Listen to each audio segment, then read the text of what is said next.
It's a no-brainer. And we're back to the number one UFC picks podcast in the world, No Brainer MMA.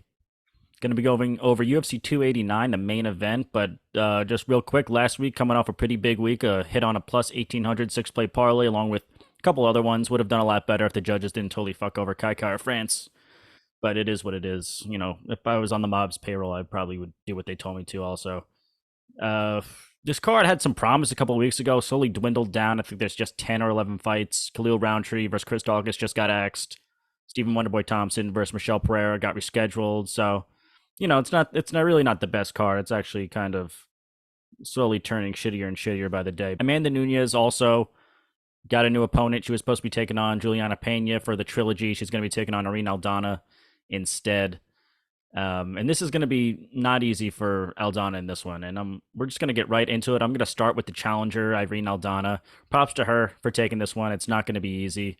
She comes from the same hometown as boxing phenom Canelo Alvarez, Guadalajara, Mexico. You know, we're talking like legit Guadalajara Mexican. You know what I'm talking about? Like legit Mexican. Irene Aldana does have the old trope of she has that Mexican fighting spirit.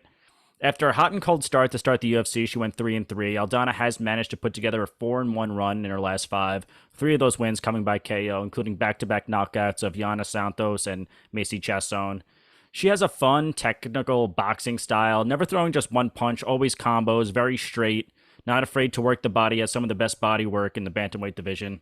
Although boxing is her best attribute, she is no stranger to finishing fights on the ground with her subs.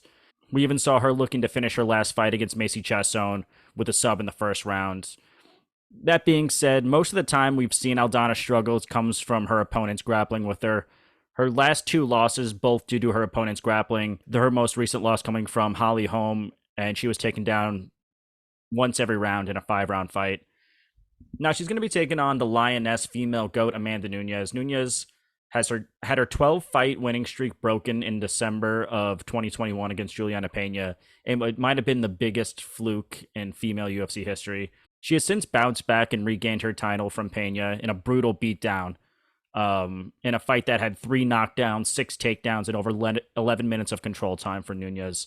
And she definitely could have finished that fight at any time, but too many people were just talking trash about how she has no cardio, so she just needed to go 5 rounds to shut them up.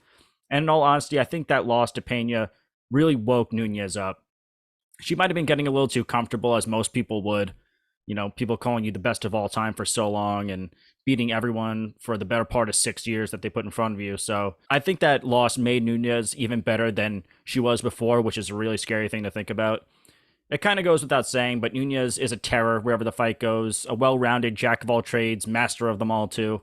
She has an all-gas, no-breaks fight style, insanely fast hand speed, tremendous punching power, and a beast in the grappling department.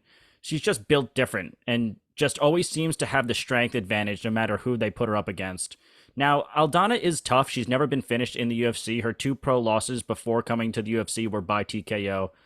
I'm pretty confident in Nunes in this one. I think she grapples with Aldana, and Aldana won't really have much of an answer. On the feet, the fight is a lot more fun, but it's a lot more dangerous for Nunes, so I really don't think that she wants to play that way.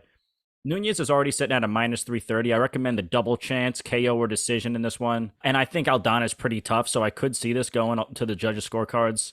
So that's probably where I'm putting my money, but straight up, minus 330, Amanda Nunes seems pretty good to me.